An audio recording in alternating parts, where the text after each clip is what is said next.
Nasa preparasyon na ang Albay Renewable Energy Alliance o AREA sa pagkrear kan roadmap para sa renewable energy kan Albay na ipapresentar sa sarong press conference sa Agosto 5 ngunya na taon. Sa pagkikipaghuron kan DZGB News kay AREA spokesperson Tet Triunfante, sinabi kay ni na ipapahiling kan grupo ang resulta kan sa inang pag-aadal manungod sa potensyal kan Albay sa manibaybang pagkukuahan kan renewable energy kay bahana ang solar, hydro, wind as in geothermal.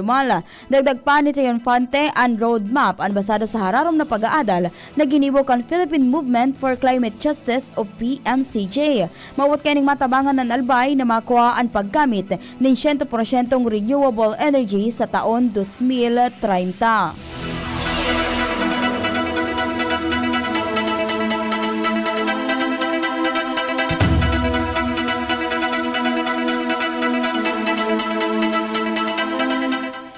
Nagpagirumdom ang Provincial Tourism, Culture and Arts Office o PTCAO Albay para sa mga safe viewing areas sa manibaybang parte kan probinsya sa ligtaw probinsya nin Albay sa ligtas na pagtanaw kan Bulkan Mayon mantang mantinido ang volcanic unrest kaini.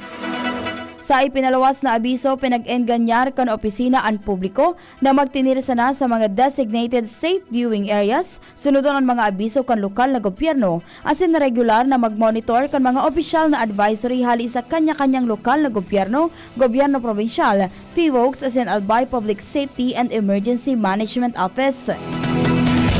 Nangapunan man ang opisina sa mga nagbibisita na isabuhay ang responsible tourism sa pagikan pagrespeto kan mga safety measures lokal na komunidad asin kapalibutan.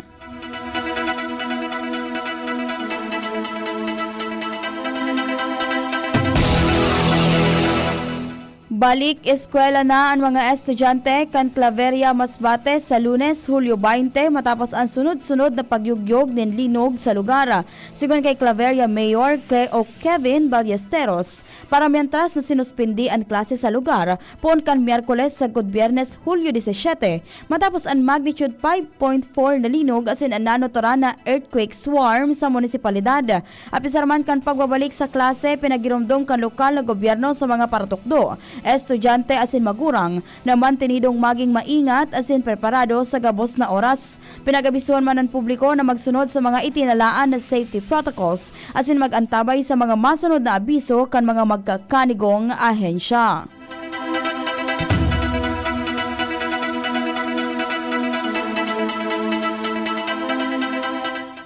Ipinumisa ni Albay Governor Noel Rosal na matatapos ng unya na taon o sa Nobyembre sa Disyembre ang Batan Infirmary Hospital sa Rapu-Rapu, Albay.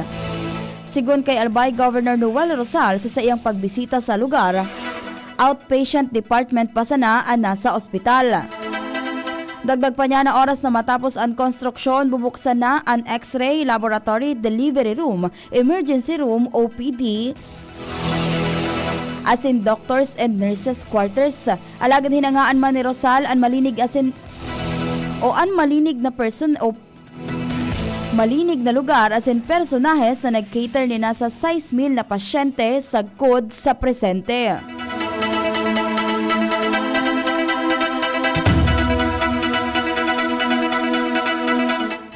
No to fake news. Inian makusog na pangapunan ni Naga City Mayor Leni Robredo matapos niyang pahimutikan ang salang impormasyon na nagkakalat sa social media manungod sa iyang pagpasiring sa Manila asin pigsasabing pinagagamit ang pondo ka Naga City sa iyang mga biyahe.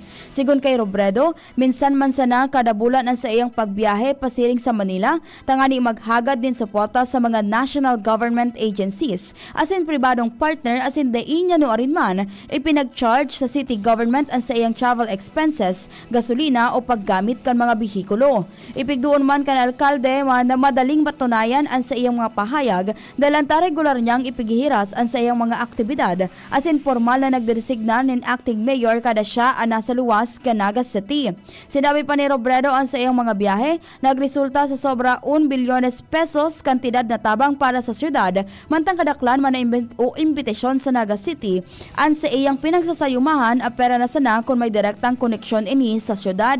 Sigon pa sa official na post na binura na asin pinagtutubodan niyang parte kan serye kan pag-atake hali sa sarong troll account na nagpuon kan magdesisyon siyang magdalagan bilang alkalde kan Naga City. Nangapunan man siya sa publiko na maging maikmat asin dai basta-basta magtubod sa mga nagkakalat na salang impormasyon sa social media.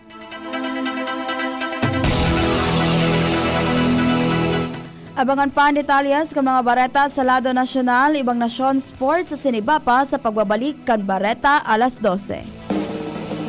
May iba't ibang karamdaman ka ba gaya ng high blood pressure, diabetes, sakit sa puso, sa kidney, sa atay, may myoma, na stroke, may gallstones, cancer at marami pang iba? Ang Amazing 4 ng Miracle Health Corporation ang subukan mo. Makakatulong dahil mula ito sa epektibong Amazing Trio at mas lalo pang pinalakas dahil sa Mega 1 na mayroong 21 sangkap. Subok ng nagpapalakas ng immune system at marami na ang mga natulungan na mayroong iba't ibang karamdaman. Huwag nang patagalin pa. Alin at magpakonsulta. Maaaring pumunta kay Doc Joey Bitito sa Barangay 18, Cabangan West, Legazpi City, kaharap lang ng Bangko Sentral ng Pilipinas. O tumawag sa 0998-975-8121 or 0917-853-8933 para sa free consultation sa natural medicine.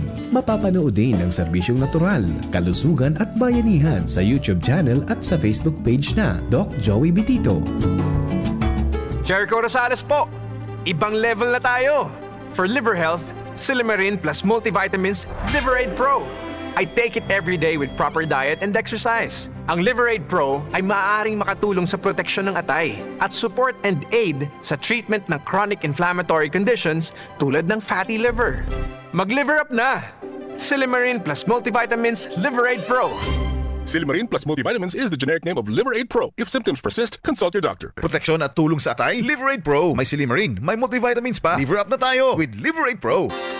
Inihahatod sa inyo kan Department of Environment and Natural Resources, Regional Office No. 5, ang programang Kapalibutan Ta at Tamanon Ta. Kapalibutan Ta at Tamanon Ta. Programang magtataunin informasyon asin kaaraman, manangod sa satuyang kapalibutan, asin sa mandato kan Department of Environment and Natural Resources. Sa tunghinanyugon, kada Huwebes alas 11 sagkod alas 12 nin pagkaudto, Kapalibutan Ta at Tamanon Ta. Hatod sa inyo kang DENR Regional Office 5 asin kan istasyon na ini.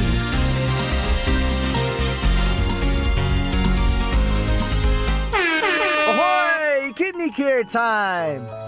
Ako po si Loloy na taga Danao, 50 years old na po. Mahigit 3 buwan na po akong hindi nagdialysis. Mula noong gumamit po ako ng Kidney Care, nanumbalik ang aking sigla bawat araw at nawala na yung pagkatamlay ng katawan ko. Ito pong Kidney Care ang nakabigay suporta sa aking kidney. Ngayon po, kahit saan ako pumunta nakakaya ko na po dahil bumalik sa normal ang kidney ko. Maraming salamat sa Kidney Care. You care, we care. Kidney Care. Ang Kidney Care ay mabibili sa Mercury Drugstore at mga suking butika. Kung ikaw ay edad 50 pataas katulad ko, may mataas na ang risk ng panlalabo ng paningin. Mas challenging ang pang-araw-araw na gawain tulad ng pagbabasa, pagsusulat, at pagmamaneho.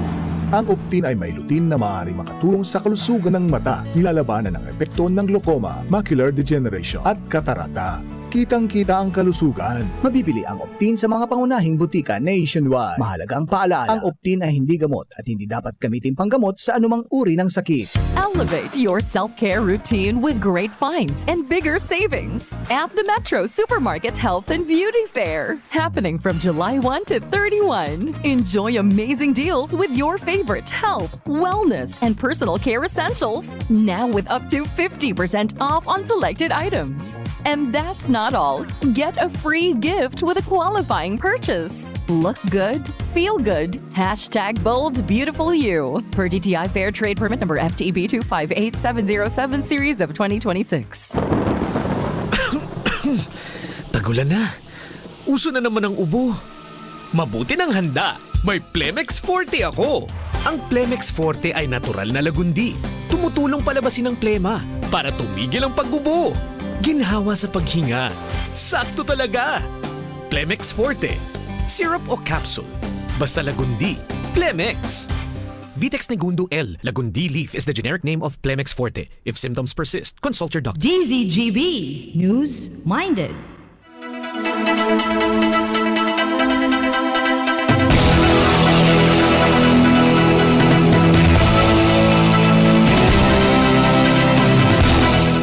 Balik po kita sa Bareta alas 12 para sa Bareta sa Lado Nasyonal. Pinahimutikan kan Ministry of Foreign Affairs kan China na may kinaaraman ang sa inang gobyerno sa AI-generated video na ipinaluwas kan state-run media outlet na naglaladawan sa mga Pilipino bilang mga ukay mantang pigtutuyaw ang 2016 Arbitral Award sa West Philippine Sea o WPS.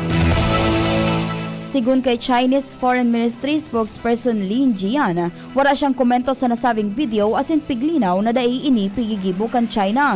Siring man sa girara niyang ipinag-insistir na awan haloy ng posisyon kan Beijing na dai kani minidbid ang 2016 South China Sea Arbitral Ruling na sigun sa iya illegal asin daing epekto. Mientras na nanindugan ang Pilipinas sa kusog kan nasabing desisyon na nagsasabing daing legal na basihan ang mahiwas sa pagklamar kan China sa piga-aragawan na kadagatan. Nainot ang ginagad kan Department of Foreign Affairs o DFA sa state-run media outlet na haliyon ang AI-generated video sa social media. Iniladawan kan DFA ang video bilang racist, nakakainsulto asin pambabastos sa dignidad kan mga Pilipino.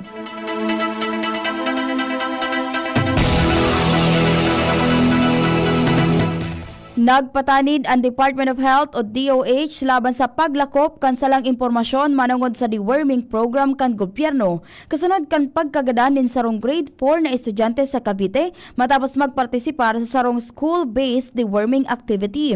Tinawanin doon kan DOH na mantinidong ligtas, epektibo asin napatunayan na ang paagi ang deworming para maprotehiran ang mga aki laban sa intestinal worms sa bituka. Hinagad man kay ni sa publiko na padagos na suportaran ang nationwide deworming program. Sigon sa DOH, ang bulong na albendazole na pigagamit sa programa, parte na kan public health program kanasyon sa laog nin maabot sa tulong dekada asin pigrekomendar man kan World Health Organization. Sigon sa ahensya, ligtas ang nasabing bulong na maski may nagkapirang aki na posibleng magsapar nin moderato asin paramiantras na side effects aron kan pagkulog nin tulak, pagsuka, kalintura, diarrhea asin lastro sa lawas. Sinabi kanahensya na ang mga reaksyon na ini piglalauman sa nagkapirang kaso na ordinaryong minalataw sa laog ni nagkapirang oras matapos inumon ang bulong asin pwedeng maagapan sa tamang medical guidance. Ipinag-order man kaini sa mga health workers asin lokal na gobyerno na makusog na sunodon ang mga itinlaan na safety protocol sa mga deworming activities sa mga eskwelahan asin komunidad para masiguro ang tamang pagtaonin bulong asin tulos na aksyon and kaso magkaigwan hindi ipinaglalauman na reaksyon.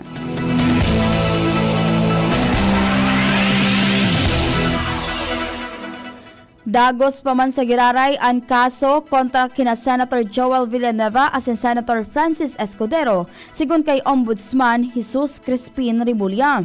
Ini sa tahaw kan mga alegasyon na makakaapekto sa mga kaso ang pagbalyo kan duwang senador sa presenteng mayorya kan Senado.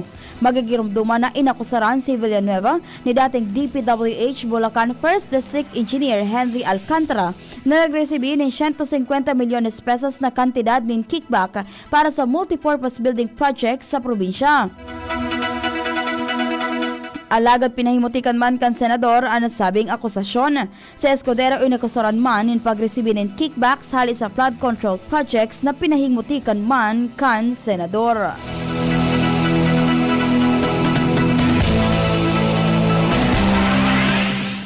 Pinalawig kan Taiwan ang visa-free entry privilege para sa mga Pilipino sagkod Hulyo 31, 2027 sigon sa Taipei Economic and Cultural Office o TECO. Sa pahayag kan TECO, sinabi kaning lakdang ini bilang kasimbagan sa visa-free privilege na itinauman kan Pilipinas sa mga namamanwaan kan Taiwan. Sa rarong kan programa, pwedeng makalaog ang mga Pilipino sa Taiwan na daing visa sagkod 14 aldaw gamit ang valid Philippine passport.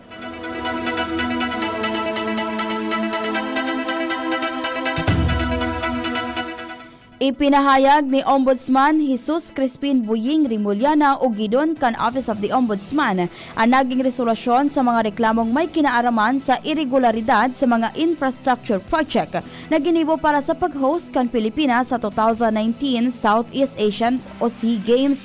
Sigon kay Rimulya, bako sakop kan double jeopardy ang sagiraray na pagbukas sa kaso dahil ini uminabot sa korte matapos ining maibasura kan 2021.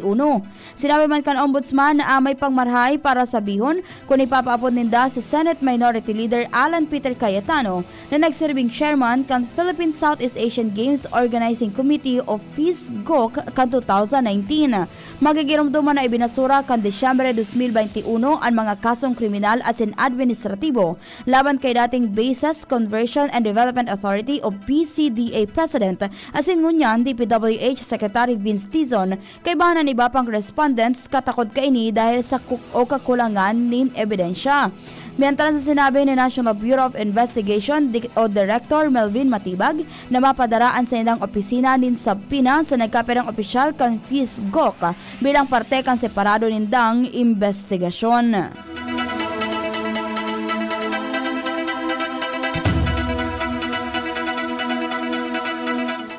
Makusog na pinahimutikan ni Ombudsman Jesus Crispin Buying Rimulya na pigpupunterya kan Office of the Ombudsman ang bagong Senate Minority Block katakod kan mga reklamong ngunyan piguugid kan sa indang opisina. Sa sarong briefing, sinabi ni Rimulya na daing pigpipili na personalidad ang ombudsman sa pagkondukta ng mga investigasyon. Inansay ang pahayag matapos hapoton sa posibleng pagbatikos na pigpupunteriya kan ombudsman ang minority block kung madesisyon ining magsaangat nin kaso base sa mga ebidensyang nakalap. Magigirumduman na pigsumitir na ang reklamong obstruction of justice laban kina Senator Alan Peter Cayetano, Senator Robin Padilla as in dating Sergeant at Arms Mau Aplaska, katakod kan paghali ni Senator Ronald Bato de la Rosa sa edipisyo kan Senado. Apisar kan ini-report na warrant of arrest hali sa International Criminal Court.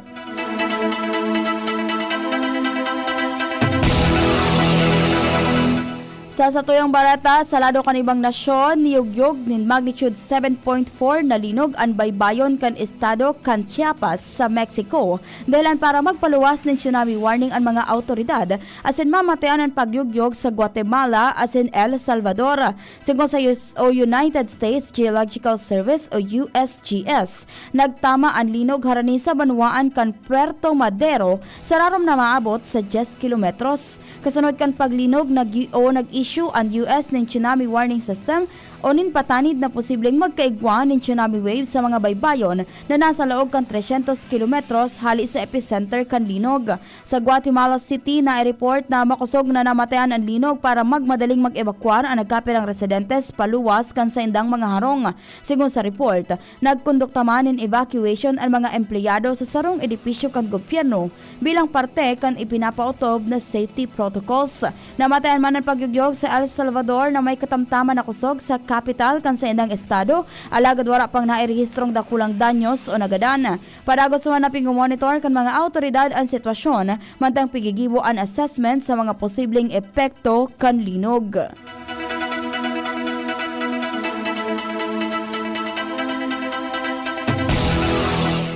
Sa lado kan Karawato Sports, day pa man giraray nakakapili si NBA superstar LeBron James nin team na babalyuhan.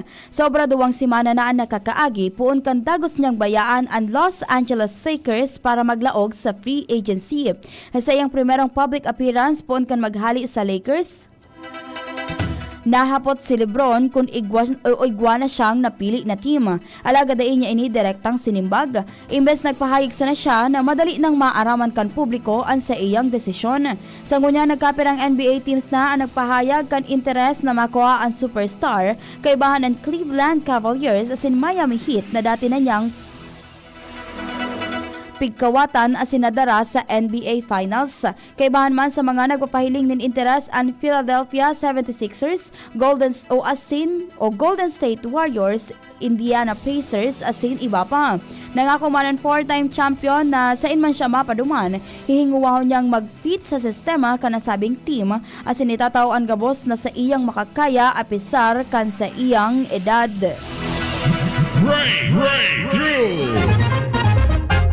Naimbento ni Virginia Gardiner hali sa United Kingdom ang waterless toilet o mas midbid na luwat system sarong toilet bowl na daing nagagamit nin tubig o sewer system. Sigun kay Gardiner, imbes na maggamit nin tubig, pinagagamit kay ni ang biodegradable film na pigpapatos ang waste kada bes na tigagamit. Kung tapos na magamit ang sarong persona, pinagpipihit sana ang handle tangani imasil ang ati sa laog kan sarong compostable capsule.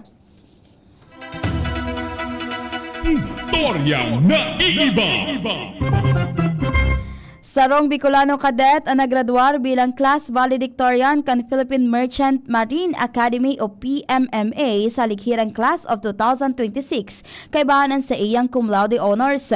Nariswi ni midshipman first class Mark Owen Trillas kan Tigaon Camarines Sur ang pinakahalangkaw na academic distinction kan Academy matapos na makumpleto ang sa iyang pag-aadal asin military training sa PMMA.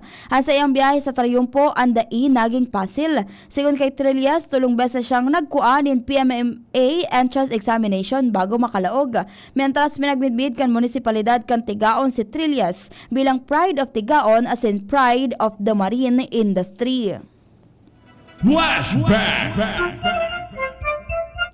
Hulyo 18, kan taon 1886, namundag sa Kalibo, Aklan, ang kainot-inoting optometrist sa nasyon na si Federico Sarabia. Siya ang primerong optometrist sa nasyon bilang holder kan Professional Regulatory Commission of Optometry Certificate No. 1 na inisyo kan 1905. Matapos magraduar ni Doctor of Optometry kan 1905 sa University of Northern Illinois College of Optometry, nagkaigwa siya nin halipot na panahon in practice of optometry sa Eye Infirmary sa New York City.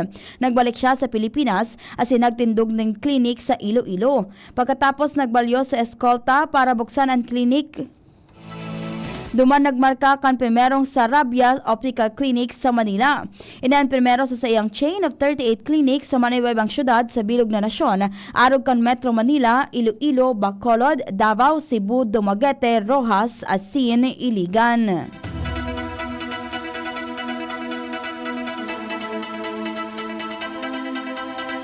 Mga tugang iyan na po ang kabilugan kan mga bareta na tiniripon asin kinalap sa DZGB Newsbase. Sa pangalan kan nagsururat kan bareta sa pamamayon ni News Manager and News Director Mardela. Sa lado technical kay banta si Kuya June Napoles asin ang satuyang OJT hali sa Sorsogon State University na si Carmel Hervera. Kaiba naman ng Mega Force Patrol, ako po si Nicole Ann Glorianen sendo naging tagapagbareta. Abangan po ang masunod na programa sa DZGB AM. Always number 1, always at your service. Salamat po sa pag-antabay. Sa indong nadangog ang mga darakulang bareta ngunyan na aldaw.